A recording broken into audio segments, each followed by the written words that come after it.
आकाशवाणी केंद्र भोपाल से प्रस्तुत हैं प्रादेशिक समाचार। पहले मुख्य समाचार। प्रधानमंत्री ने कहा कि स्वतंत्रता की 75वीं वर्षगांठ समारोह में सनातन धर्म की गरिमा और आधुनिक भारत की चमक प्रदर्शन होनी चाहिए। संसद के दोनों सदनों की कार्रवाई ईंधन की कीमतों में बढ़ोतरी को लेकर विपक्ष के शोरगुल के कारण कई बार स्थगित हुई। पश्चिम बंगाल विधानसभा चुनाव के पहले तृणमूल कांग्रेस के 5 विधायक भारतीय जनता पार्टी में शामिल। रेलवे ने पूछताछ, शिकायत और सहायता संबंधी सभी नंबरों के स्थान पर एक नंबर 139 जारी किया। गृह मंत्रालय ने उद्योगपति मुकेश अंबानी के आवास के निकट विस्फोटकों से भरी कार मामले की जांच की राष्ट्रीय जांच एजेंसियों को सौंपी। अब समाचार विस्तार से। प्रधानमंत्री ने कहा कि स्वतंत्रता की 75वीं वर्षगांठ का उत्सव ऐसा होना चाहिए जिसमें स्वतंत्रता संग्राम की भावना, शहीदों को श्रद्धांजलि और भारत निर्मित की गई प्रतिज्ञा का अनुभव किया जा सके। आज़ादी के 75 साल मनाने की तैयारियों के तौर पर तरीके के लिए गठित राष्ट्रीय समिति की पहल बैठक को वर्चुअल संबोधन करते हुए श्री मोदी ने कहा कि इस उत्सव में सनातन भारत की गरिमा और आधुनिक भारत की चमक दिखनी चाहिए। उन्होंने कहा कि इस उत्सव में संतों की अत्यधिक की झलक और हमारे वैज्ञानिकों की प्रतिभा को प्रतिफलित करने का होना चाहिए। प्रधानमंत्री ने कहा कि यह आयोजन 75 वर्षों की हमारी उपलब्धियों को दुनिया के सामने प्रदर्शित करने का एक अवसर होना और अगले 25 वर्ष के लिए हमें संकल्प के लिए एक रूपरेखा भी प्रदान करेगा। उन्होंने कहा कि कोई भी संकल्प उत्सव के बिना सफल नहीं होता। श्री मोदी ने कहा कि जब कोई संकल्प उत्सव का रूप लेता है तो प्रतिज्ञा और करोड़ों की ऊर्जा इसमें जुड़ जाती है।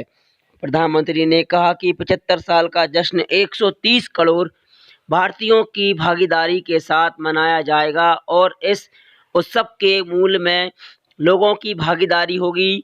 उन्होंने कहा कि इस भागीदारी में 130 करोड़ देशवासियों की भावनाओं, सुझावों और आकांक्षाओं को शामिल किया जाएगा। श्री मोदी ने बताया कि 75 साल के जश्न के लिए 5 स्तंभ तय किए गए हैं।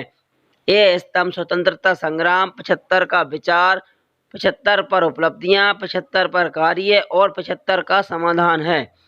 उन्होंने कहा कि उन स्वतंत्रता सेनानियों को सम्मान देने की, उनकी कहानियों को लोगों तक पहुंचाने की जरूरत जोर दिया है जिसके बारे में देश को बहुत कम जानकारी है। प्रधानमंत्री ने कहा कि हमें हर वर्ग के योगदान को सामने लाना है। उन्होंने यह भी कहा कि यह ऐतिहासिक उत्सव स्वतंत्रता सेनानियों के सपनों को पूरा करने के बारे में है जो देश को उन ऊंचाई पर ले जाने का एक प्रयास है जिसकी वे कामना करते थे। उन्होंने कहा कि यह उत्सव भारत के ऐतिहासिक गौरव के अनुरूप मनाया जाएगा। प्रधानमंत्री ने कहा कि देश आज़ादी के 75 साल वे अवसर के भव्यता और उत्साह के साथ मनाएगा। श्री मोदी ने बैठक के दौरान समितियों के सदस्यों से मिले नए और विभिन्न विचारों की सराहना की। वर्चुअल तरीके से आयोजित इस बैठक में राज्यपालों, केंद्रीय मंत्रियों, मुख्यमंत्रियों, राजनीतिक नेताओं, वैज्ञानिक अधिकारियों, मीडिया हस्तियों, आध्यात्मिक गुरुओं, कलाकारों तथा फिल्मी और खेल जगत की हस्तियों तथा अन्य क्षेत्रों के प्रतिष्ठित व्यक्तियों सहित राष्ट्रीय समिति के विभिन्न सदस्यों ने भाग लिया।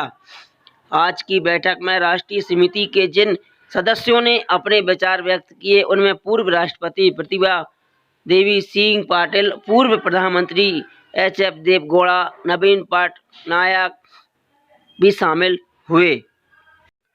रेलवे ने अपनी हेल्पलाइन को एक ही हेल्पलाइन नंबर 139 में बदल दिया है जो यात्रा के दौरान तत्व शिकायत निवारण और पूछताछ के लिए रेल मदद हेल्पलाइन होगी। रेलवे ने यह बदलाव इसलिए किया कि ताकि यात्रियों को नंबर याद रखने में आसानी हो और वे यात्रा के दौरान अपनी सभी ज़रूरतों के बारे में रेलवे से संपर्क कर सकें। रेल मंत्रालय ने एक बयान में कहा कि पिछले साल विभिन्न रेल शिकायतों हेल्पलाइन को बंद कर दिया गया था और अब हेल्पलाइन 182 भी 1 अप्रैल से बंद कर इसे 139 के विलय कर दिया जाएगा। हेल्पलाइन 139 के लिए 12 भाषाओं में उपलब्ध होगी।